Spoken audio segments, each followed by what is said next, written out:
ในหลังโดยน้ำสร้างบาดาลใส่คักเนาะไปนิดนึงน้ำละออกน้อยลดลง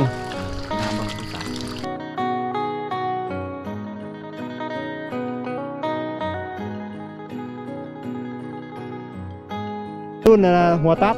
เป็นดินรุ่นหัวแหลมเนี่ยเมื่อใดบ่ได้ไปให้ไปชวนแล้วก็เฮ็ดนี้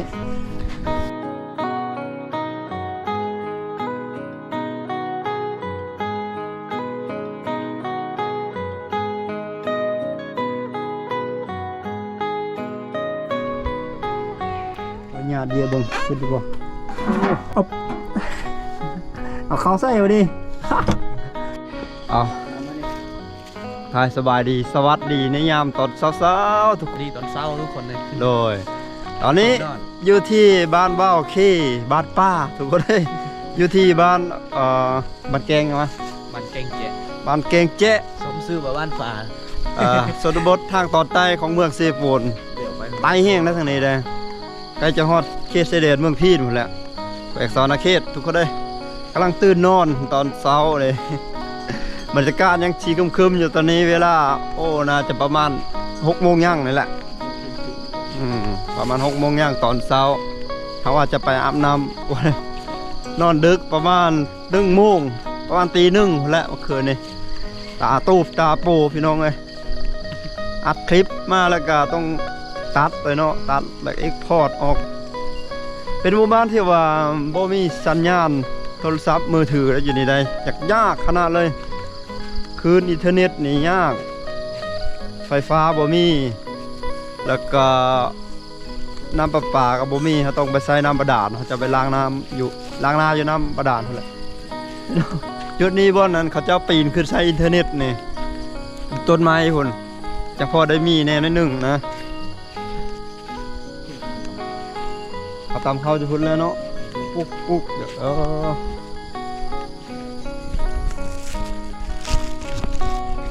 หลอกเข้าของเพิ่นโอ้เหือจักเหือยังจักเหือเอาขึ้นมาไว้อยู่นี่เป็นหมู่บ้านแค่แม่น้ำซีบางเหียงนี่ดิพี่น้องเลยไซส์แพงโซลาเซลล์นี่แพงโซลาเซลล์แล้วผลิตไฟฟ้าจากดวงอาทิตย์ เอาไว้ไตเอาไว้ใช้งานภายในบ้านของบ้านเราเป็นหมู่บ้านน้อยๆเนาะ14 หลังคาเฮือนเท่านั้นทุกคนเลยอาชีพหลักๆของคนภายในหมู่บ้านนี่ก็คือการอาชีพยังหลักๆเฮ็ดหน้าเนาะเพื่อโยมอลูมิเนียมเฮ็ดหน้าผู้เฮ็ดให้ก็มีบ่โอเคมีคือกันบ่หลายเนาะสลายหน้าเนาะหน้าเป็นหลักเลยโอ้เฮ็ดหน้าเป็นหลักแล้วนะบ้านเฮานับถือส่วนหลายนับถืออย่างผีบ่เลยพุทธศาสนาผีทั้งหมดเลยโอ้นับถือผีทั้งหมดเลยได้พี่น้องวัดนี่บ่มีวัดพี่น้องเยี่ยมหวานเยี่ยมอาวุธพากันเล่นเนาะการเฮ็ดบุญแต่ละปีนั่นก็คือเฮ็ดบุญละปื้บการเหย่าการยังเนาะแจกหาคนที่เสียชีวิตไปแล้วนั่นก็คือการแจกบุญละปื้บว่าแต่ละปีก็จะเฮ็ดภายในหมู่บ้านนี่แหละในหลังโดยน้ำสร้างบาดาลใส่คักเนาะมันไม่จะออกฝักอันนั้นเป็นอะไรปกติมันออกน้ำเต็มเลยเป็นหูโอ้อันนี้มันปกติออกแห้งขนาดเนาะอ๋อทีนี้ก็แห้งอยู่ได้เบิ่งในจัดอยู่ธรรมดาปกติกว่านี้นะออกน้ำเพราะว่าช่วงข้างในมันจ่อยเลยช่วงอ๋อฟอยมันฟอยมันจ่อยนิดนึง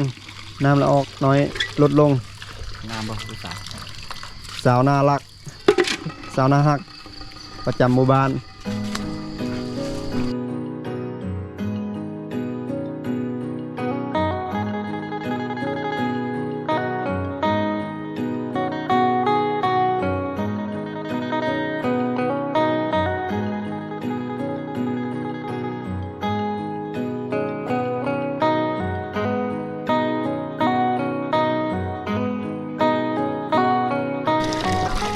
โคบังใหญ่เลยเนาะ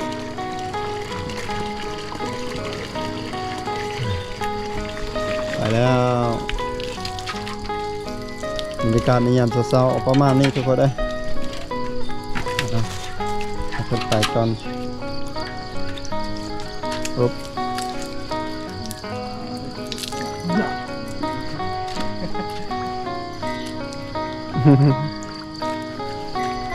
ตักโซเมอร์กุโยมอลูมิเนียมภาษาลาวมักเอิญว่าอลูมิเนียมนี่แหละภาษาไทยเอิญว่าอลูมิเนียมคนไทยมักเอิญว่าอลูมิเนียมเราเข้าเฮ็ดโดยเป็นไปเลย3-4 หลังสุดท้ายเฮือนเป็นหลังว่าแย่ง่ายภายในหมู่บ้านนี่เป็นหมู่บ้านตั้งอยู่ตีนผู้ตีนเขา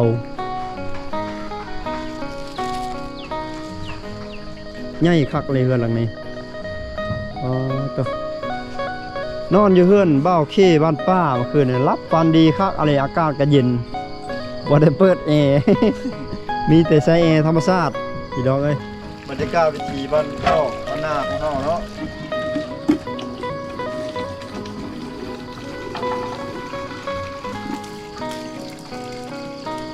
ตามน้ำให้บอกเคล้างหน้า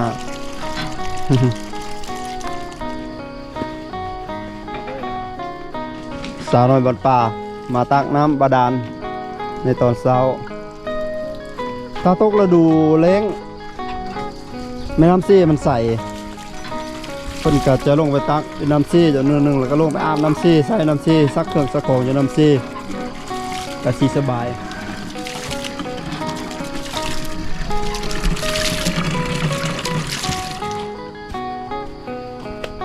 นี่แหละทุกคนนะน้อยๆซ้ำนี้ก็ฮู้เฮ็ดเวียกเฮ็ดงานซอยครอบซอยครัวแล้วทุกคนซ้ำนี้เก่งแล้วได้ต้นมะพร้าวพี่เลือกเลยหลายอยู่ข้างล่างอยู่แถวเดียวนะต้นไม้กระเราช้างพี่น้องเอ้ยต้นโพดใหญ่เนี่ยควายดอนคักดอนเน่ซ้ำงัวเลย4 ตัวบนทางคอกงัวเพิ่นเต็มสับลาบอยู่หลายคักเลยปิดเช้าพี่น้องเอ้ยโอ้โหหลายคักแม่น้ำซีบางเฮียงไหลยังแห้งยังซัดเลยแถวนี้เป็นแกงได้ดิเป็นแกงหินโอ้โหน้ำขุ่นน้ำแดงคักเลยเป็นสีกาแฟเลยแถวนี้มีแต่ก้อนหินบางอย่างใหญ่มีแต่หินบางอย่างใหญ่ป้โทคักเนาะคักไปอีกแบบง่าไปอีกแบบนี่เป็นท่าน้ำท่าในของข้าเจ้าเลยย่ำมาแรงในลงมาอาบน้ำอยู่นี่เต็มเลยผู้ที่ว่าบ่อยากอาบน้ำบาดาลก็มาอาบอยู่นี่แหละอากาศดีในตอนเช้าพี่น้อยอากาศเย็นซุ่มซ่ำตอนนี้อันนี้ห้อยบอดเด็กน้อยเขาเจ้าเล่นหมากทะลุดนี่สไลเดอร์ในย่างตักเว้นเพื่อ2 เล่มนำใช้ในการข้ามฟังไปเบื้องนั้นบ่มีครัวบ่มีสะพานได้พี่น้องเอ้ยต้องใส่เหือนี่แหละข้ามฟากมักกะโลงสำหรับแขวนคอควายภาษาลาวเอิ้นคิกควาย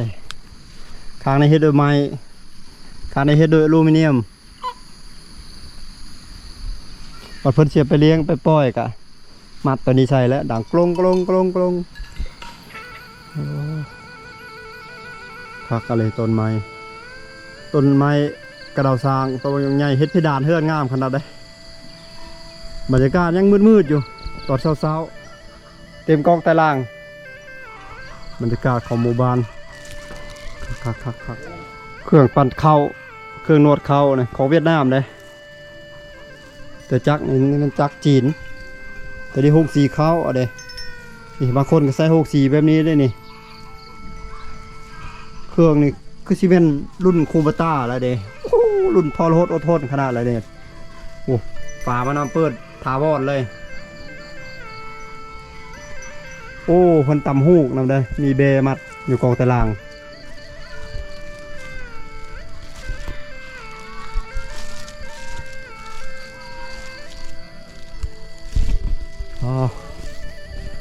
เลี้ยงสัตว์ตามที่เห็นเนาะสัตว์นี่ก็คืองัวควายนี่ก็พ่อมีอยู่แต่ละครอบครัวเนี่ยก็ส่วนใหญ่ก็จะประมาณ5-6 ตัวฮอด10 ปลายตัวก็มีบางครอบครัวส่วนพักก็จะมีการปลูกส่วนพักส่วนอย่างปลูกมะเขือคืนมะเขือคืนเต็มสวนเลยจังไงจะสังเกตเห็นว่าส่วนหลายก็จะมีเหือเห็นบ่เป็นเจ้าของตนเองยามน้ำมาได้ท่วมในก็เอาขึ้นมาไว้อยู่เทิงเหือนที่ยามน้ำท่วมก็เอาเครื่องใช้เหือนี้ใช้ประโยชน์ให้เกิดได้ดีสุดปลูกหอมต้นใช่เห็นบ่ก็ได้กันหมูกันไก่บ่ให้มาทำลายแบบนี้คักนี่แหละภูมิปัญญาชาวบ้านมูลไซเนาะงานมูลไซทุกคนได้มีหนองป่าอยู่ได้หลังบ้านหนองป่าของเพิ่น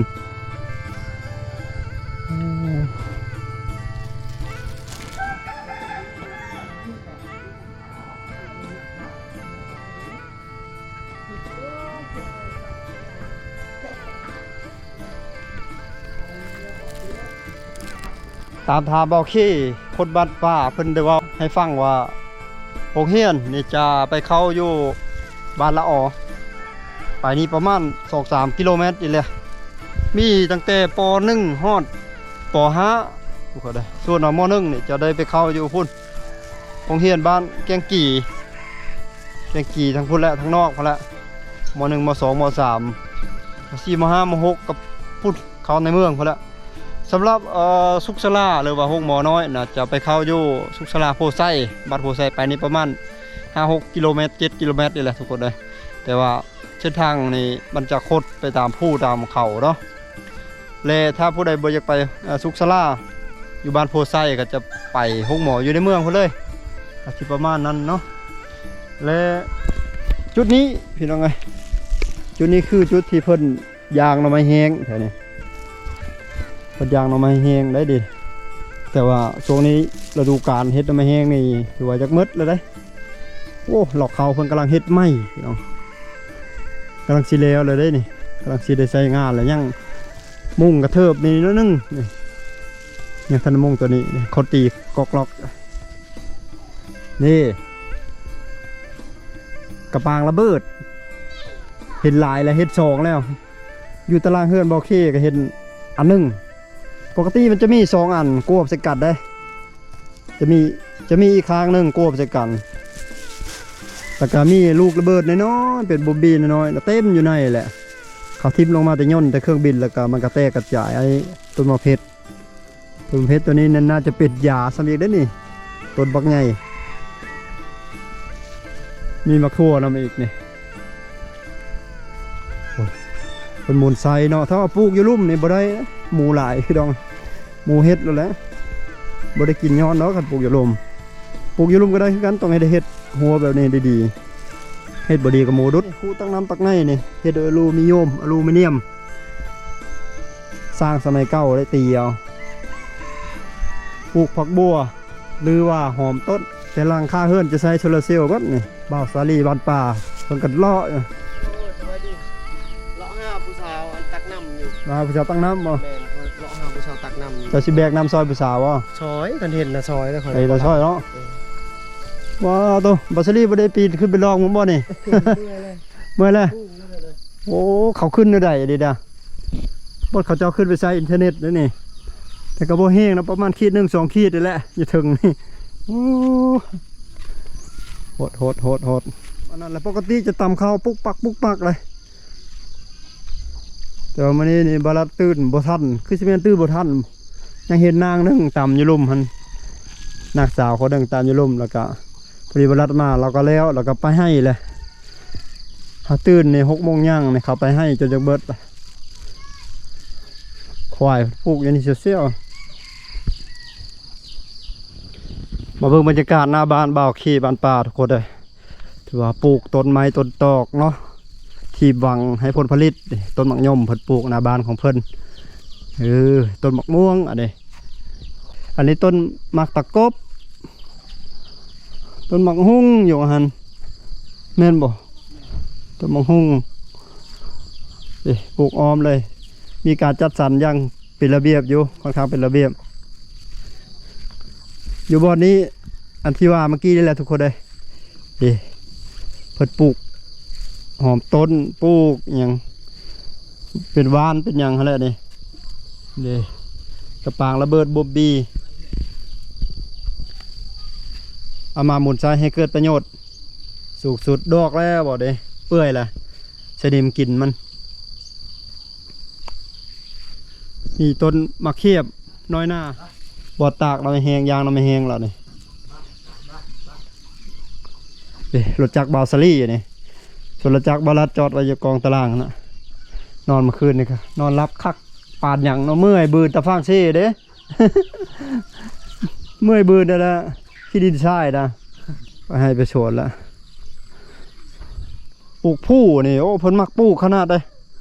ครอบครัวของบ่าวเคนี่ต้นลำไยนี่อันนี้บอดขอกเป็ดขอกไก่เพิ่นอันนี้นะจะเป็นขอกหมูนี่ยังมีห้างอยู่นี่ห้างนี่เฮ็ดโดยไม้ห้างเกลือหมูนี่เอาไม้เฮ็ดแบบเหื่อเลย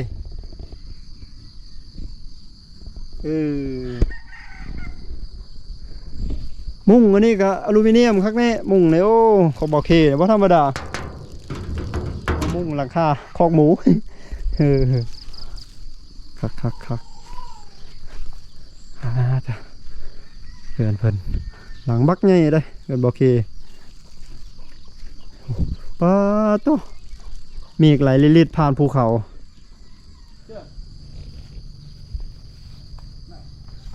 โอ้มีแต่เครื่องดีของเพิ่นมาด้วยนี่เป็นบ้านเป็นอย่างสมุนไพรยารักษาโรคอย่างต่างๆแล้วอะไรของบอเคเพิ่นละนี่ปลูกหมากอย่างนี้หมากหมากแตงอย่างต่างๆเนาะครบมาเลยผลปลูกอย่างนี้มีแต่แนวกินได้เบิดดิหมักพริกหมักเขือ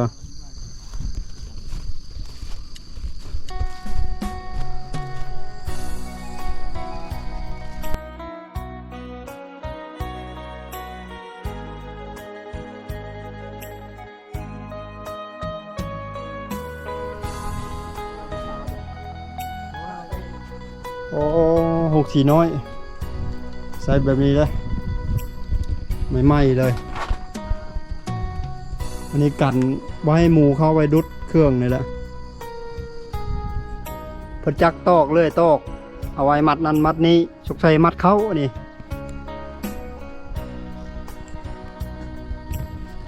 เฮ็ดยังไปเท้าบัดชวนโอ้ยเฮ็ดกินยังก่อนกุมๆนี่ไปกินหอยโอ้ไอหอยยำซี่บ่ ก็ได้หอยได้เท่าโดยไปให้บ่มานี่บ่ได้ไป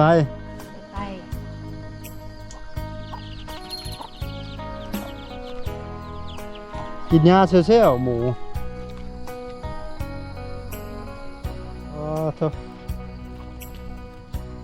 จุดนี้เป็นจุดที่4แต่ว่ารุ่นนี้ต่างนะบ่เป็นหัวแหลมนะทุกคนเลยจะเป็นหัวปูดิอยู่ซ่านเพิ่นก็ปลูกผักหอมสะระเนาะสะระแหน่ใส่เอาไว้เต็งอยู่คั่วกินโอ้โธ่ฟืมกี่เพิ่นตำฮูกตำชิ้นเด้นี่เด้อันนี้ชิ้นประจำสดเผาบลูพี่ดอกเอ้ยโอ้ดินี่ลึกเลยฟืมมันหลายเลยจักได้ชั้นนี่เป็น50-60พุ่นโอ้โธ่ต้องได้ใช้ความอดทนสูงเพื่อที่เฮ็ดสำเร็จเด้เดี๋ยวไว้โอ้ลึกเท่าไหร่ซุ่มผู้หญิงผู้ชายผู้สาวเขาเฮ็ดเลยดิตัวนี้ออกมาเป็นชิ้นเรียบร้อยเลยเด้ออกมาเป็นชิ้นเรียบร้อยแต่ว่าพระท่านได้ใช้งานได้นี่เลยงามๆเลยนี่โอ้สาวน้องนี่บ่ต่ำอ่ะโอ้นี่เห็นบ่ ปลูกคักเนาะข้างเมืองหนึงอยู่โซนเมืองนั้นนี่กระปางระเบิดบ๊อบบี้นี่รุ่นตัวนี้รุ่นนะหัวตัดตัวนี้รุ่นหัวแหลมนี่นี่จะบ๊อบบี้ไปแล้วอย่างไรนี่เอามาหมุนใช้ให้เกิดประโยชน์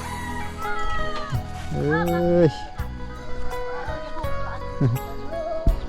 เก็บไปหน้าเนาะ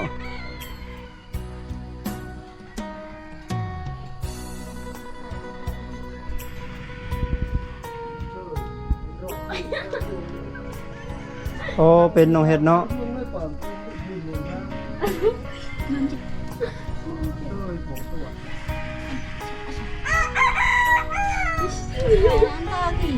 สาวงามบ้านป่าบ่ได้ไปให้ไปสวนแล้วก็เฮ็ดนี้โอ้ต้องได้แปลงได้ซอดมันเนาะแม่เนาะซอดมันไหมโอ้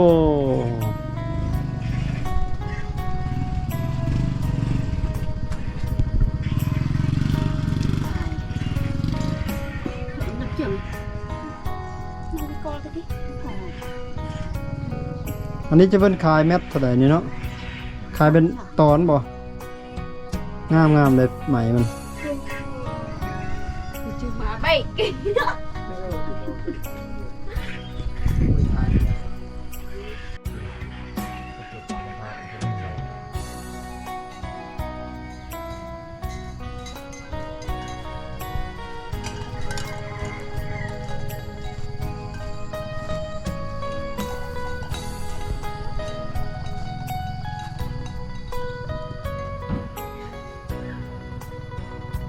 ประเทศเป็นจุดจะได้เอาขี้เบใส่มูลเบใส่งามตายพิลึกลี้ควายเพิ่นเจ้าคอกเดียวได้นี่อยู่คอกอันเดียวกันลึก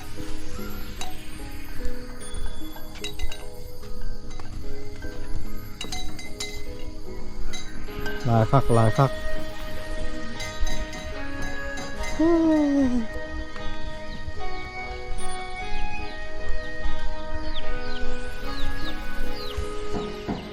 โอ้หมูเพิ่นตุยคักเลยอ้วนคักเลยเลยตอกพ่อเลยตอกให้ยังพ่อ อะไรอย่าง เฮ็ดกระย่างโอ้คักเนาะ เฮ็ดคักเลยพูดเข้าให้แล้วบ่เกี่ยวเข้าหน้าแล้วบ่ เอาไปนา บ่ได้เฮ็ดหน้าเฮ็ดแต่ให้บ่ Ừ. สูบลมมาได้เป่าไฟเป่าหยังในการตีเล็กตีมีดตีเสียมตีผ้านี่ลมมันออกอยู่นี่เดี๋ยวพี่น้องนี่เห็นบ่ลมออกในป้องนี่ล่ะคู่หนึ่งเขาเอิ้นเศร้าภาษาท้องถิ่นประจำบ้านแถวบ้านคอยก็เอิ้นเศร้าสูบลมได้2 อัน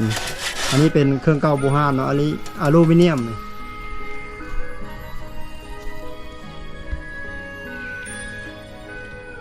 ตัวนี้คกม่อง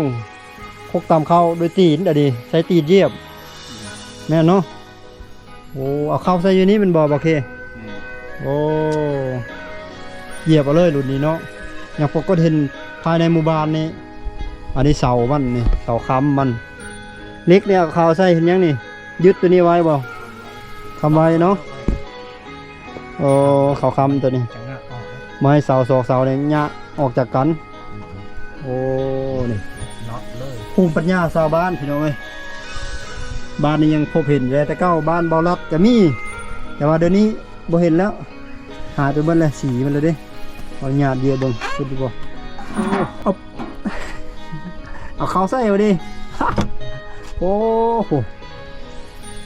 โอ้กิ้งกึบเลยอ๋อเด็กในบนกลัวใบยันหมูไก่มาดุดเนาะอย่าไก่เข้ามาเยี่ยมมาขี้ใส่นี้